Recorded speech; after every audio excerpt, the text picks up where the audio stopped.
हम लोग आज भला शुक्रवार की आराधना में हैं और आज के जो आह्वान वचन को हम लोग सुनेंगे। भजन संहिता 2:1-3। भजन संहिता 2:1-3। ये परमेश्वर का अभिषेक राजा से संबंध है। जाति जाति के लोग क्यों हुल्लड़ मचाते हैं और देश देश के लोग व्यर्थ बातें क्यों सोच रहे हैं। यहोवा और उसके अभिषेक के विरुद्ध पृथ्वी के राजा मिलकर और हाकिम आपस में सम्मति करके कहते हैं, आओ हम उनके बंधन तोड़ डालें और उनकी रस्सियों को अपने ऊपर से उतार दें। आमीन। हम लोग इस समय आराधना को शुरू करते हुए गीत गाएंगे। साक्षी वाणी गीत नंबर 51।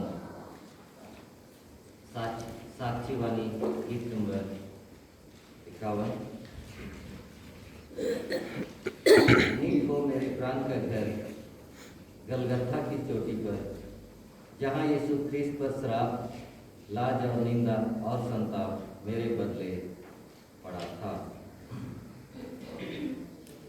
साक्षी वाणी गीत नंबर 51। नीक हो मेरे प्राण का घर गलगथा की चोटी पर, जहाँ यीशु ख्रीस्त पर श्राप, लाज और निंदा और संताप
पवित्र आत्मा के नाम से आमीन।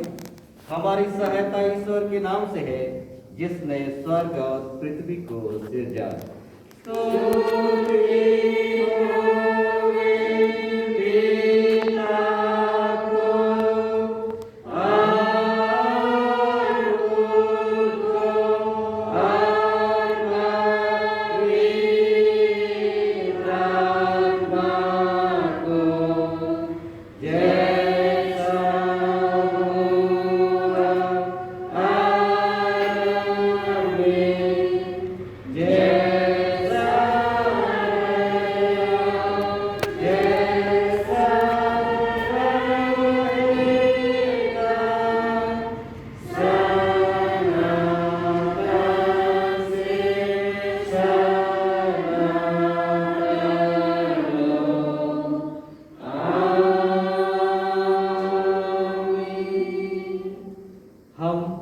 ईश्वर के सामने अपने पापों को दीनताई से मान लेकर यूं कहें,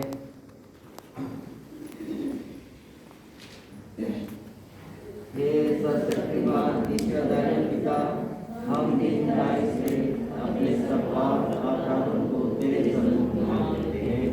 तू अपने एक पुत्र हमारे प्रभु यीशु क्रिस्त के कारण हम पर दया दृष्टि कर और हमारे सब पापों को क्षमा कर।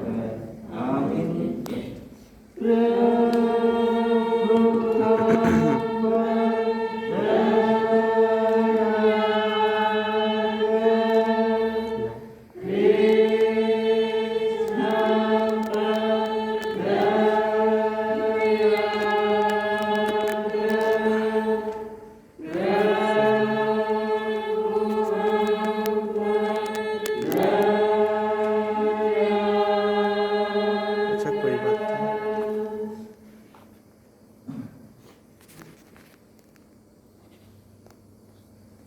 निश्चय उसने हमारे रोग को सह लिया और हमारे दुखों को उठा लिया, और हमने उसे प्रहारित ईश्वर का मारा कूटा और दुखाया हुआ सब वो हमारे अपराधों के लिए छेदा गया, हमारी बुराइयों के कारण कुचला गया। हमारे कुशल की उस पर ताड़ना हुई और उसके मार खाने से हम चंगे हो गए। यशायाह 53:4-5। आमीन।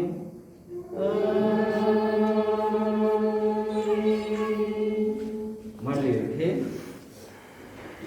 सबसे ऊंचे स्थान में ईश्वर का गुणानुवाद हो।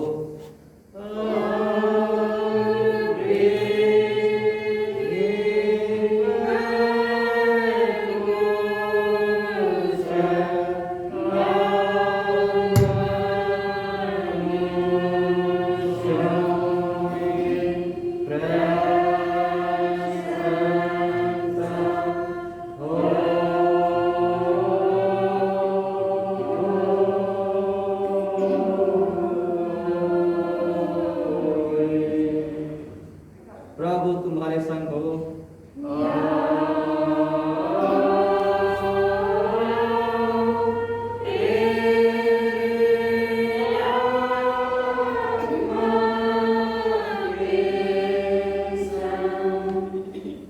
हम प्रार्थना करें।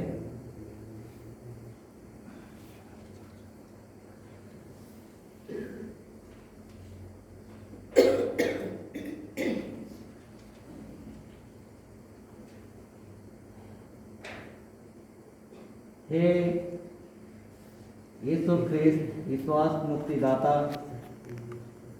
और प्रभु, हम सारे मन से तेरा धन्यवाद करते हैं कि तूने हमारे दुख को अपने ऊपर लिया और क्रूस पर हमारे रोग को चढ़ाया और यूँ हमारे लिए दंड उठाकर परमेश्वर से मेल मिलाप कराया है।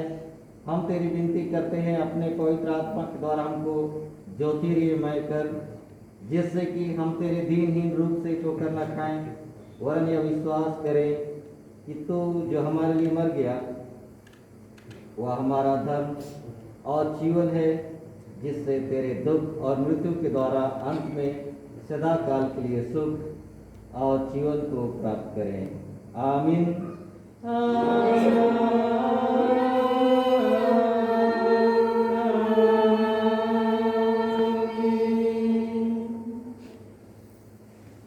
हम भले शुक्रवार की घटनाओं को ध्यान करें। हम लोग क्रोश बानी को पढ़ेंगे और इसको गाएंगे भी। लूका 23:33 से 34। जब वे उस स्थान पर जो खोपड़ी कहलाता है पहुंचे, तब उन्होंने वहां उसको और उन कर्मियों को, एक को दाहिनी और दूसरी को बाईं ओर क्रूसों पर चढ़ाया। तब यीशु ने कहा, हे पिता, उन्हें क्षमा कर, क्योंकि वे नहीं जानते क्या करते हैं।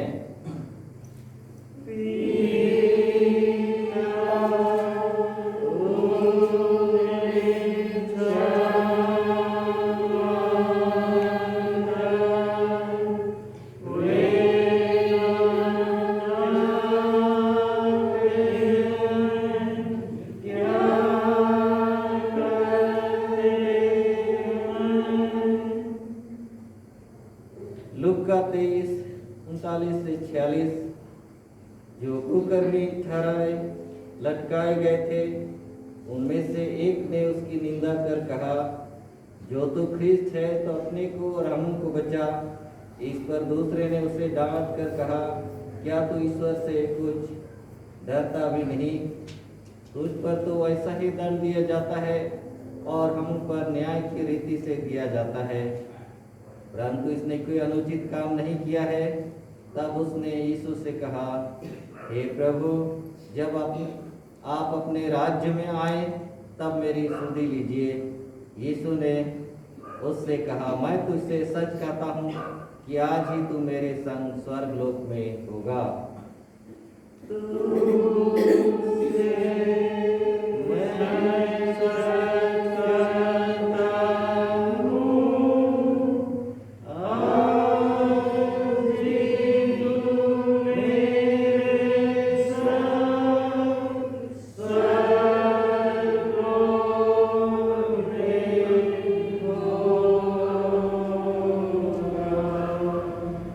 यूहन्ना 19:25 से 27।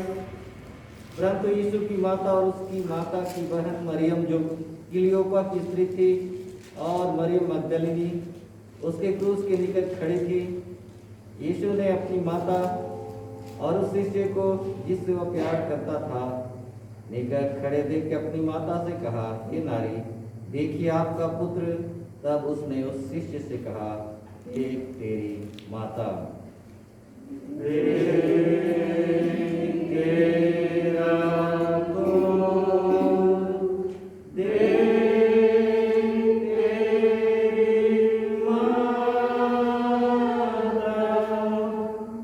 मत्ती 27:45 से 46। दोपहर से तीसरे पहर लो सारे देश में अंधकार हो गया। तीसरे पहर के निकट यीशु ने बड़े शब्द से पुकार कर कहा, एली एली लमा शबक्तनी, अर्थात हे मेरे ईश्वर, तूने क्यों त्यागा है?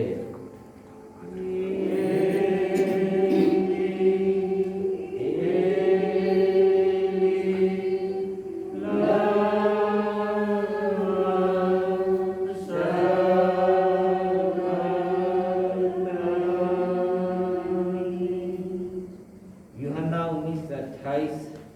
इसके बाद यीशु ने यह जान के कि अब सब कुछ हो चुका, जिससे धर्म पुस्तक का वचन पूरा हो जाए, इसलिए कहा, मैं प्यासा हूँ।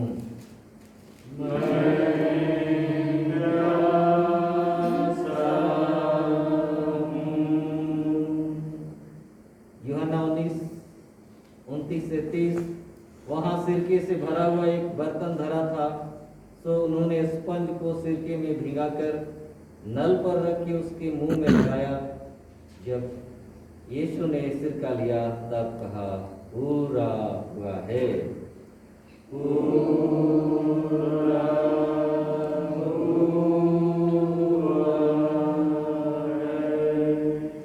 लूका 23:44 से 46।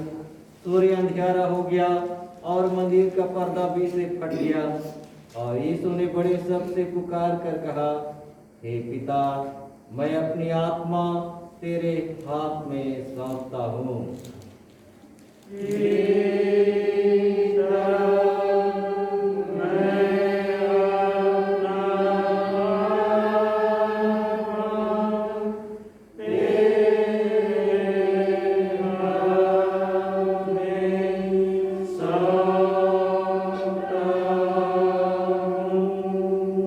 या कह के प्राण त्यागा,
हम लोग पहला वचन सुनेंगे लूका रचित सुसमाचार से।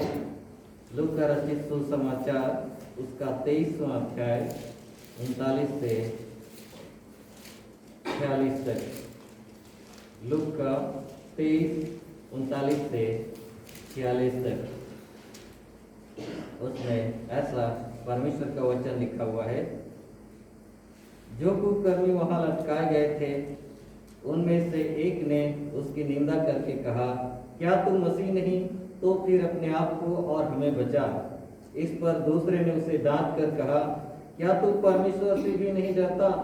तू भी तो वही दंड पा रहा है और हम तो न्यायानुसार दंड पा रहे हैं, क्योंकि हम अपने कामों का ठीक फल पा रहे हैं, पर इसने कोई अनुचित काम नहीं किया। तब उसने कहा, हे यीशु, जब तू अपने राज्य में आए तो मेरी सुधि लेना। उसने उससे कहा, मैं तुझसे सच कहता हूँ कि आज ही तू मेरे साथ स्वर्गलोक में होगा। लगभग दोपहर से तीसरे पहर तक सारे देश में अंधियारा छाया रहा और सूर्य का उजाला जाता रहा और मंदिर का पर्दा बीच से फट गया। और यीशु ने बड़े शब्द से पुकार कर कहा, हे पिता, मैं अपनी आत्मा तेरे हाथों में सौंपता हूँ। यहाँ तक आमीन। तेरा धन्यवाद हुए हे कृष्ण यीशु, ईश्वर के मेमना जो ले जाता है जगत का पाप, हम पर अनुग्रह कर।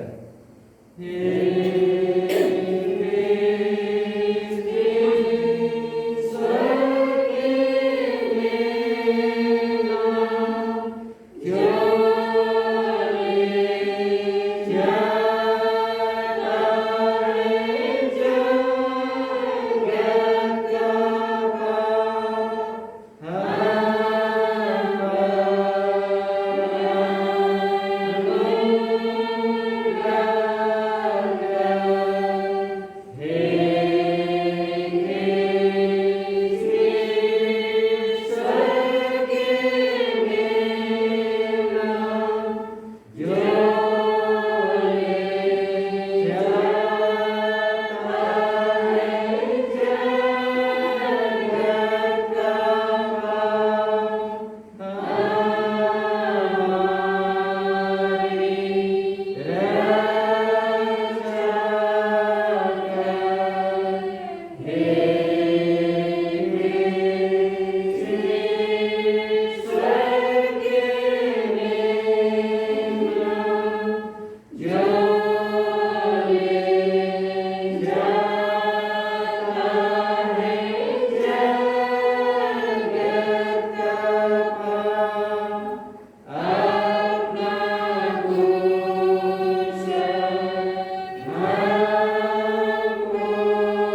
विश्वास मान लेके यूं कहे, मैं विश्वास करता हूँ परमेश्वर पिता पर, जो सर्वव्यापी सर्वशक्तिमान शक्तिमान है, और उसके भव्य पुत्र अपने परिशुद्ध क्रूस पर, जो पवित्र आत्मा से गर्भ में आया, कुंवारी मरियम से उत्पन्न हुआ, पंतुस पिलातुस के आज्ञा से दुख उठाया, क्रूस पर चढ़ाया गया, मर गया, गाड़ा गया, सलाम उतरा, तीसरे दिन मृतों में से जी उठा, स्वर्ग पर चढ़ गया और परमेश्वर शक्तिमान की जगह में नहीं आएगा, जहाँ से वो जीवितों और मृतों को चढ़ा के उठे आएगा। मैं विश्वास करती हूँ पवित्र आत्मा पर, एक ही पवित्र स्थान कलीसिया, पवित्र की संगत पर, पापों की क्षमा, देह के जीवने और अनंत जीवन पर। आमीन।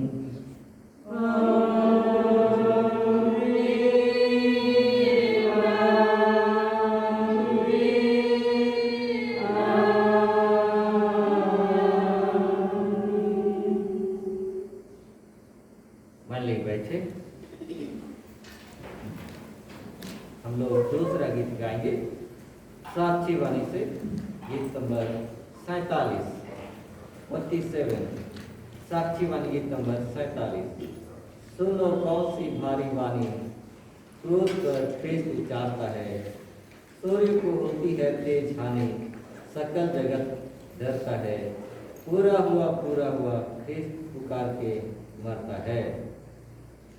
सुनो कौन सी भारी वाणी, क्रोध कर ख्रिस्त उचारता है, सूर्य को होती है तेज हानि, सकल जगत डरता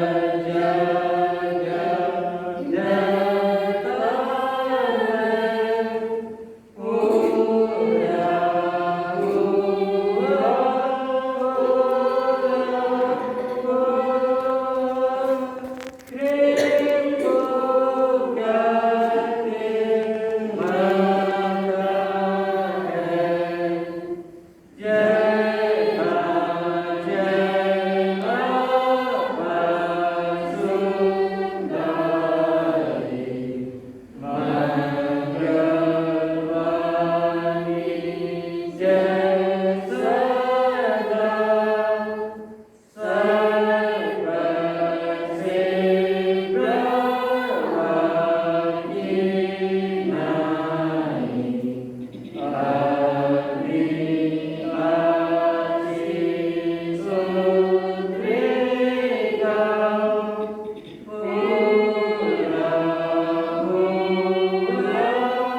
मंडली खड़ी हो जाए।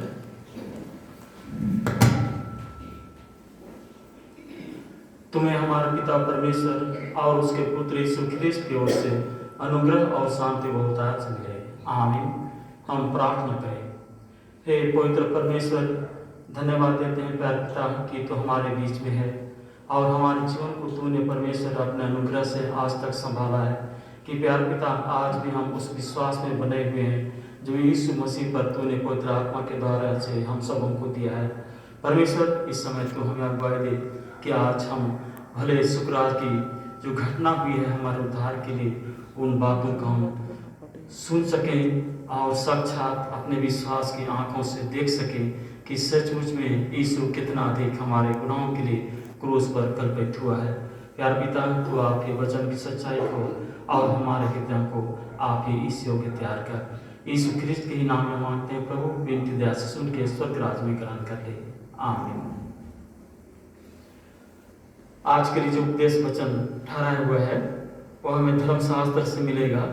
प्रकाशित वाक्य की किताब और उसका 5वां अध्याय पद 6 से 14। प्रकाशित वाक्य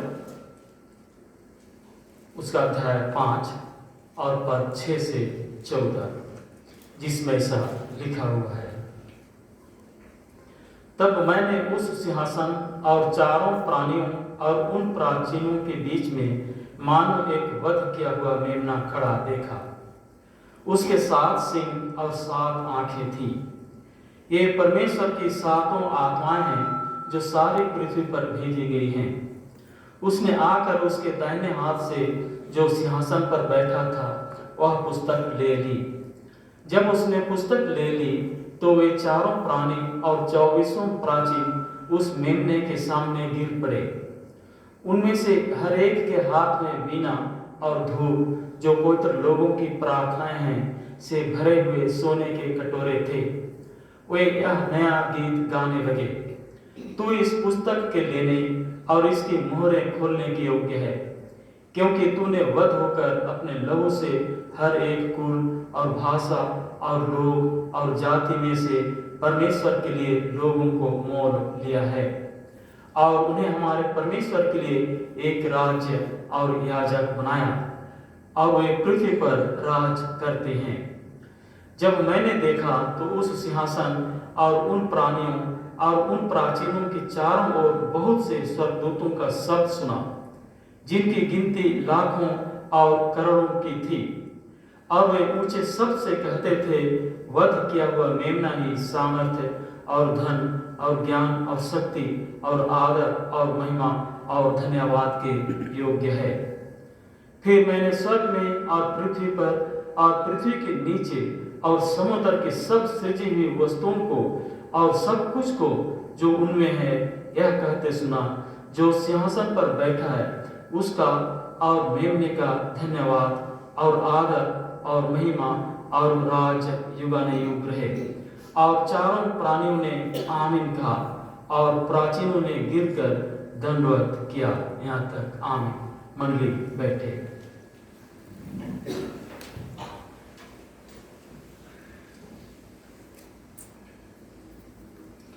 मसीह में प्यारे भाई और बहनों, हम लोग चिकित्सा के क्षेत्र में बहुत सारे चिकित्सा पद्धति या विधि के विषय में जानते हैं।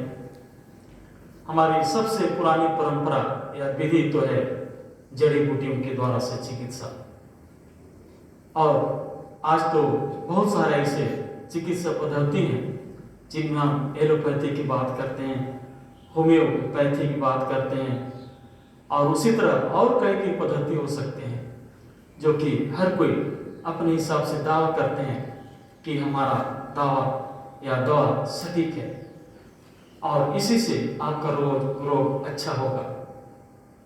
जड़ी बूटी वाले कहते हैं कि जड़ी बूटी ज़्यादा कारगर है, हमारे पुरखे लोग इसी से स्वस्थ रहते थे। उन दिनों में ऐसी कोई बीमारी भी नहीं थी जो लाइलाज कही जा सकती है। आज जितना साइंस ने प्रगति की है उतना ही अधिक रोग का प्रकोप भी और अधिक होते जा रहा है, और हम कहेंगे और जटिल होता जा रहा है। क्या करें क्या नहीं करें की स्थिति हो जाती है। मसीह में प्यारे भाई और बहनों, एक बुजुर्ग व्यक्ति ने मुझे बताया कि ये जो जड़ी बूटी है वो रोग जहां से शुरू होता है वहीं से काम करना शुरू करता है, और जो एलोपैथी डॉक्टरी दवा है वो रोग को आगे से छींकता है। इसका मतलब तो हुआ रोग इधर से बढ़ रहा है और उसको आगे से छेकेगा तो कुछ ही दूर तक उसको रोक पाएगा, थोड़ा सा दबा देगा, जड़ तक नहीं पहुंच पाता है, और इसीलिए तो कुछ दिन के लिए शांत हो जाता है, लेकिन बाद में दोबारा वो फिर बढ़ने लग जाता है। यानी जड़ तक खत्म नहीं कर सकता है, रोकता तुरंत है लेकिन जड़ तक पहुंचने में बहुत समय लगता है, या नहीं भी अच्छा होता है तो ये फिर से पनपने लग जाता है। लेकिन जड़ी बूटी के जानकारों का कहना है कि वो जड़ से ही काम शुरू करता है, इसलिए पहले तो जड़ से अपना असर दिखाता है, और जो आगे बढ़ने का रोग रहता है वो तो थोड़ा मोड़ा आगे बढ़ ही जाता है, लेकिन जड़ से उस रोग का नाश होता है। तो इस तरह से कहते हैं कि जड़ी बूटी ज्यादा कारगर है। मसीह में प्यारे भाई और बहनों, यीशु ख्रीस्त ने उस स्थान से मनुष्य के उद्धार का काम आरंभ किया है जहां से वह रोग पनपा था। हम लोग जानते हैं आदम और हवा जो अदन की वाटिका में थे, उसी वाटिका में शैतान ने भरमा करके उनको पाप में गिरा दिया, और वहीं से पाप का आरंभ हो जाता है। इस बात को यीशु ख्रीस्त जानता था कि किस तरह से इस रोग को अर्थात पाप को समूल नष्ट किया जा सकता है, और वो बाहरी से ही इस काम को आरंभ करता है।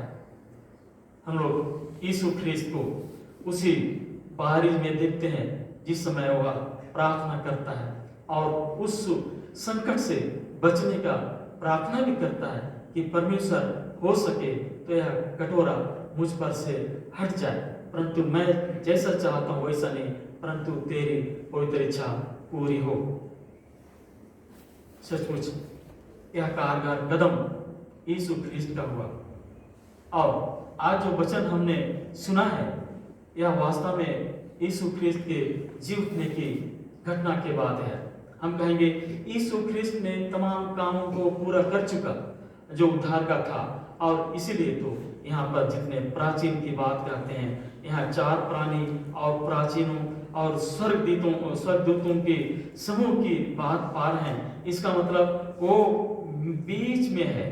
यहाँ वचन हम लोग पाते हैं, तब मैंने उस सिंहासन और 4 प्राणियों और उन प्राचीनों के बीच में मानो एक वध किया हुआ मेमना खड़ा देखा। बीच में सेंटर पॉइंट है, और उसी बीच में खड़ा है वो मेमना, वध किया हुआ पता है, और उसी के चारों ओर 4 प्राणी हैं। उसके बाद प्राचीनों का एक सर्कल, एक घेरा बनता है, और उसके बाद स्वर्गदूतों का एक घेरा बनता है, जिसके विषय में कह रहा है कि इतने अधिक उनकी संख्या थी जिनको वह कोई गिन नहीं सकता है। यानी बेगिनती थी उनकी संख्या, लाखों और करोड़ों की थी, और वे सारे को ऊंचे स्वर से गा रहे थे कि वध किया हुआ मेमना ही सामर्थ और धन और ज्ञान और शक्ति और आदर और महिमा और धन्यवाद के योग्य है। यीशु ख्रीस्त को जब उसके बैरी पकड़ रहे थे, ले जा रहे थे, एक शिष्य तो धोखेबाज निकला जिसने रुपए के लालच में यीशु ख्रीस्त को अब उनके बैरों के हाथ पकड़ा दिया। लेकिन जब उसकी कठिन समय संकट की घड़ी आई, शिष्य लोग भाग चुके थे।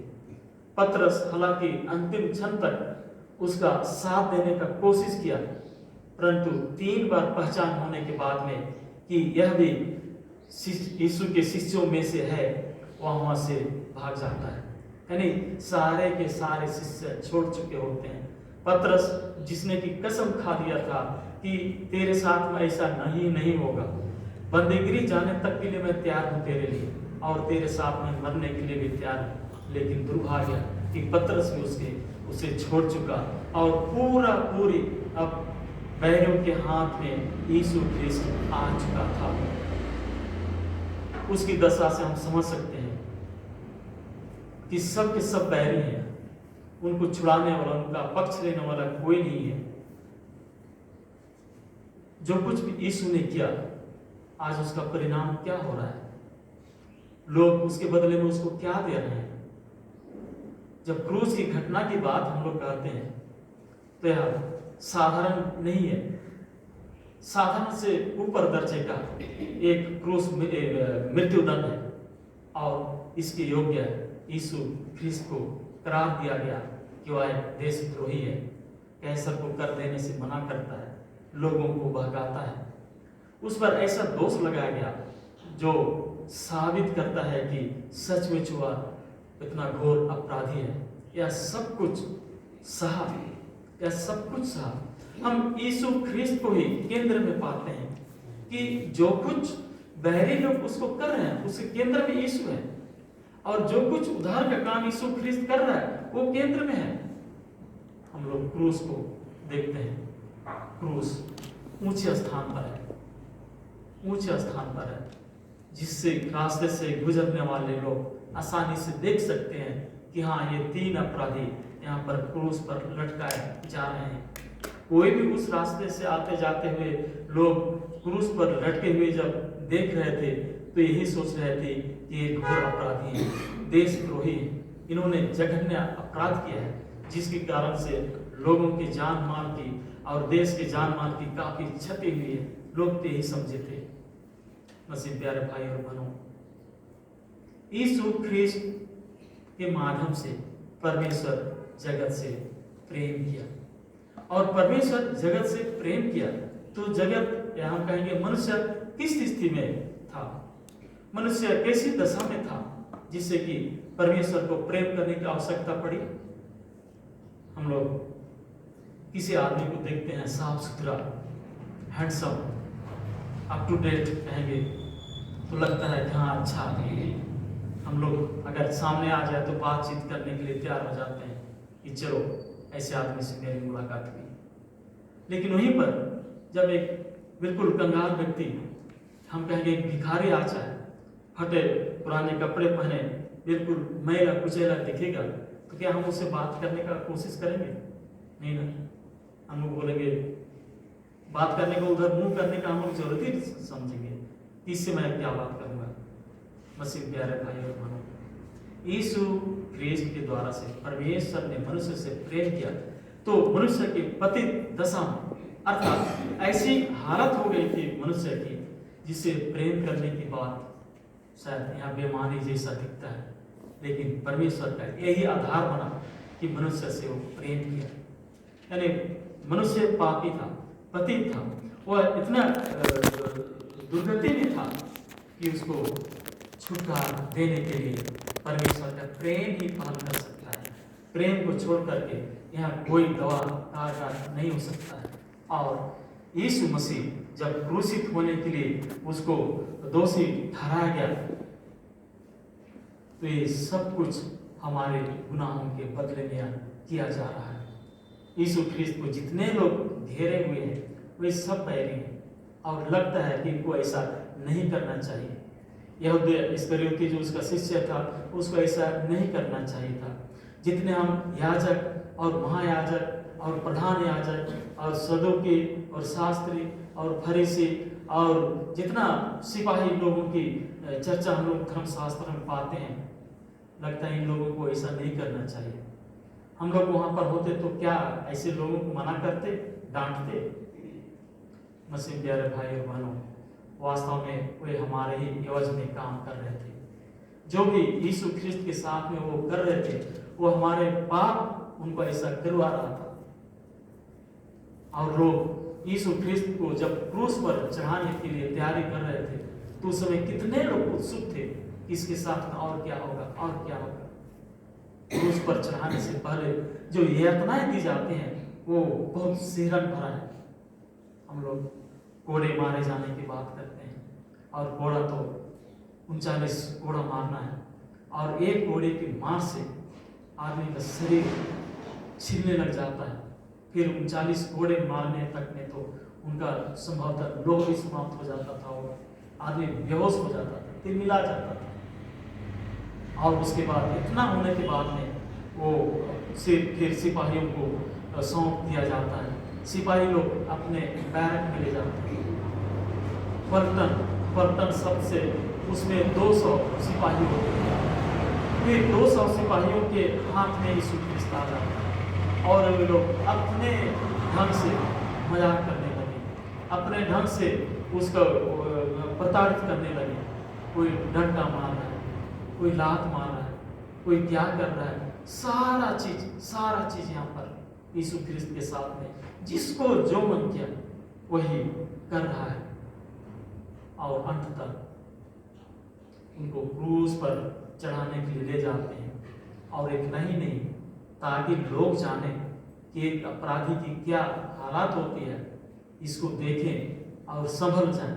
और इसीलिए तो इतना घायल, इतना कमजोर होते हुए भी उनको क्रूस ढोना पड़ता है।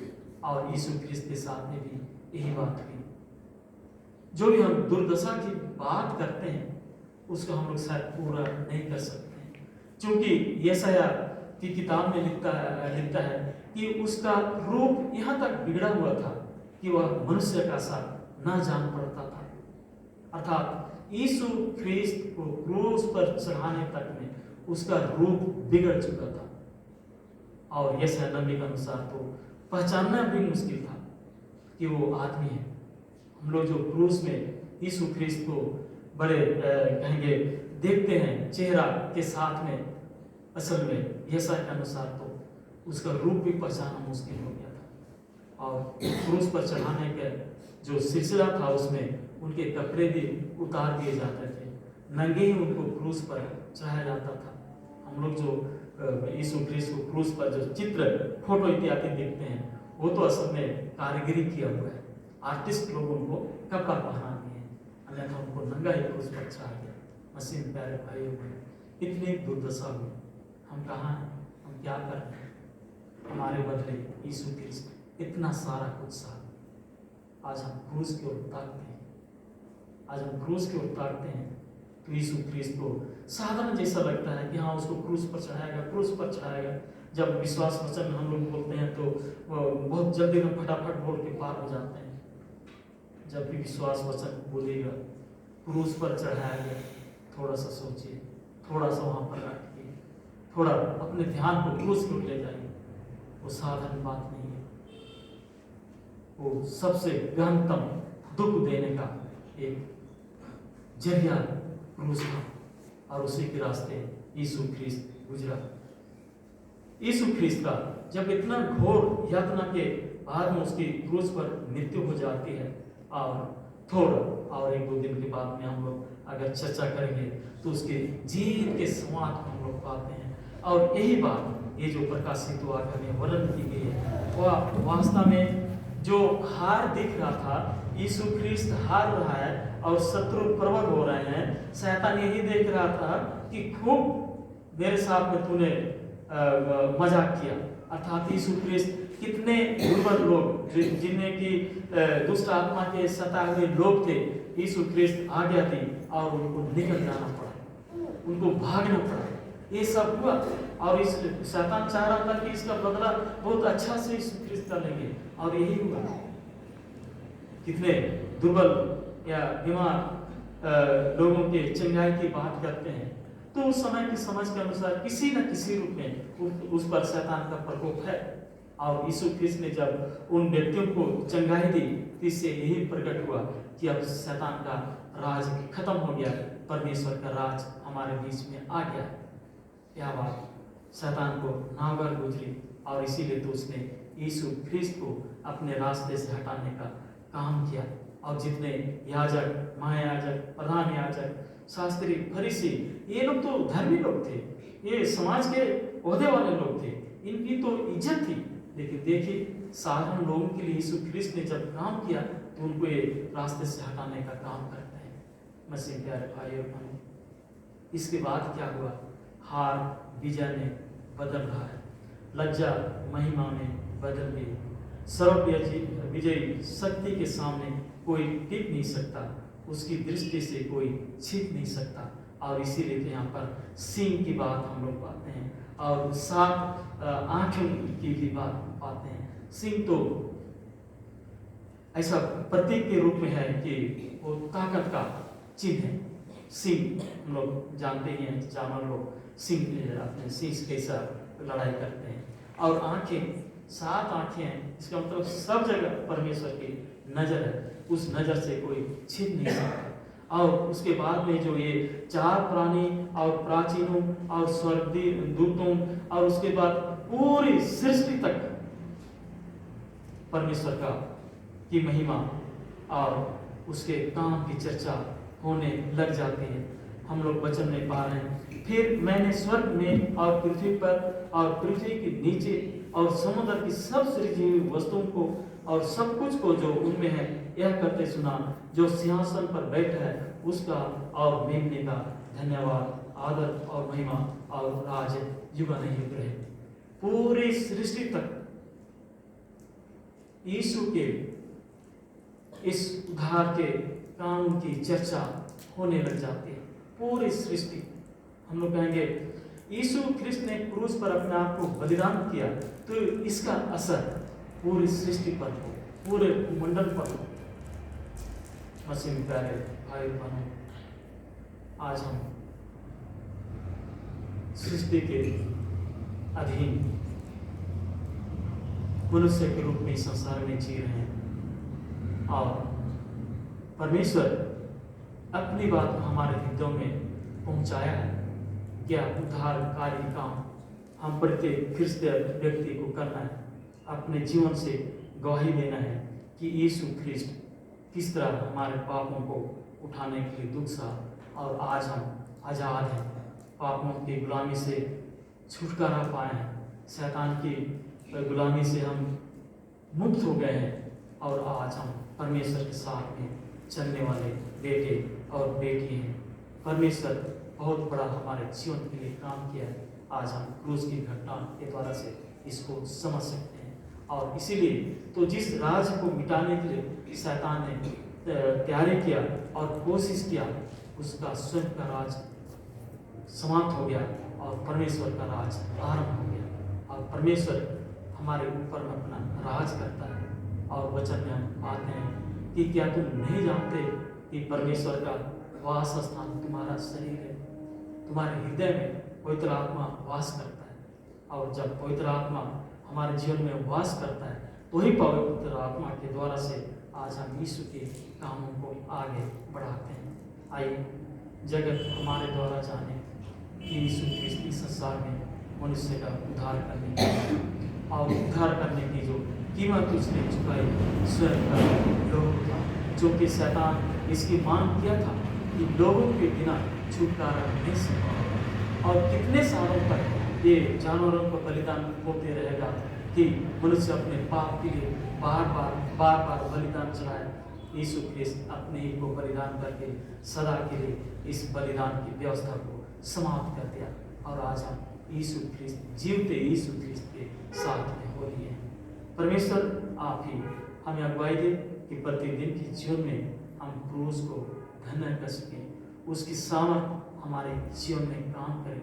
यीशु ने निश्चित रूप से क्रूस पर से हमारे गुनाहों को क्षमा करने की प्रार्थना परमेश्वर से की और आज हम क्षमा प्राप्त हुए लोग हैं, अपने गुनाहों से क्षमा प्राप्त लोग हैं और परमेश्वर हम पर अपने अनुग्रह को दिनों दिन काम करते ले जा रहा है। परमेश्वर का हम इसलिए धन्यवाद करते हैं। आमीन। हम प्रार्थना करें।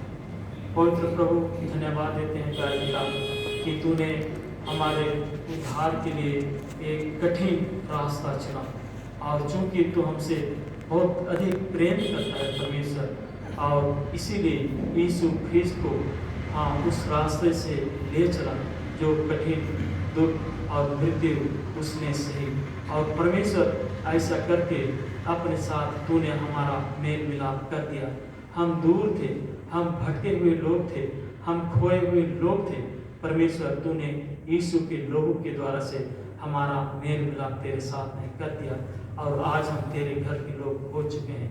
परमेश्वर तेरे साथ में हमारा संबंध मजबूत हो गया और तूने अपनी वाचा को दृढ़ किया है। तूने कहा है कि यह नई वाचा है। परमेश्वर नई वाचा के तहत तो हमारे हृदय में अपनी बातों को रखता है हाँ परमेश्वर पवित्र आत्मा के द्वारा से हमें चलायमान रखता है प्रभु, कि हम अपने जीवन में उन बातों को स्मरण रखें और उन बातों या उन घटनाओं को परमेश्वर अपने जीवन से प्रकट करें कि तूने सचमुच हमसे प्रेम किया है और अपने प्रेमी पिता होने के कारण से एक बहुत बड़ा मूल्य तूने यीशु ख्रिस्त को चुकाने दिया और उसी रास्ते से होकर के तू हमारे साथ में मेल मिलाप किया। तो अपने प्रेम को हमें समझने जानने की सामर्थ्य दी। परमेश्वर इस बड़े काम के लिए तेरा हम धन्यवाद करते हैं यीशु ख्रिस्त के नाम में, आमीन। और ईश्वर की शांति जो समस्त ज्ञान से परे है, ख्रिस्त यीशु में आप सबों के मन और हृदय की रक्षा और रखवाली करे अनंत जीवन के लिए, आमीन।